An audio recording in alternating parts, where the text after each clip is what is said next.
Hello everyone. তো 16 December ছিল পূজার জন্মদিন। হ্যাঁ, তো আমি ওর জন্য ভেবেছিলাম কিছু করব, তার জন্য আমি রাত 12টার সময় চলে গেছিলাম ওদের বাড়ি। যেমন তোমরা দেখতে পাচ্ছ, আমি এই কেকটা নিজের হাতে বানিয়ে নিজেই ডেকোরেশন করে এনেছিলাম। জানি দেখতে অতটা ভালো হয়নি, তবু ওর কিন্তু অনেক পছন্দ হয়েছিল। তো আমি ওকে ঘুম থেকে এখন টেনে টেনে তুলে নিয়ে এসেছি, আর ওর চোখ তো কিছুতেই খুলছিল না, এত ওর ঘুম পেয়েছিল। তারপরে ও কেকটা কাটা শুরু করলো। আর এই পাশে দেখো ভাগ্নে বসে আছে, আর ভাগ্নে তো ঘুমিয়েই পড়ছে, ওর এত ঘুম পেয়েছে। তারপরে ও প্রথমে জেঠিমাকে মানে ওর মাকে কেক খাইয়ে দিল, আর এই পাশে দিদিদেরকে ডাকাডাকি করছে কেক খাওয়ানোর জন্য। বাট দিদি তখন ঘুমাচ্ছিল, তার জন্য আর ওঠেনি। তারপরে আমাকে একটু কেক খাইয়ে দিল, আমিও খেয়ে আবার ওকে একটু খাইয়ে দিলাম। আর এই পাশে দেখো ভাগ্নেকে দিয়েছে, ভাগ্নে সবটা এককালেই পুড়ে দিয়েছে।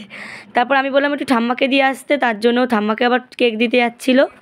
ঠাম্মাও নিজে ঘুমিয়ে পড়েছিল, তার জন্য আর উঠলো না, বললে এখন খাবে না। তো আমি ওর জন্য এই ছোট্ট সারপ্রাইজটা প্ল্যান করেছিলাম, আর ও এতে অনেক খুশি হয়েছে, সেটা তোমরা ওকে দেখলেই বুঝতে পারছো। তো আজকের মতো এতটুকু।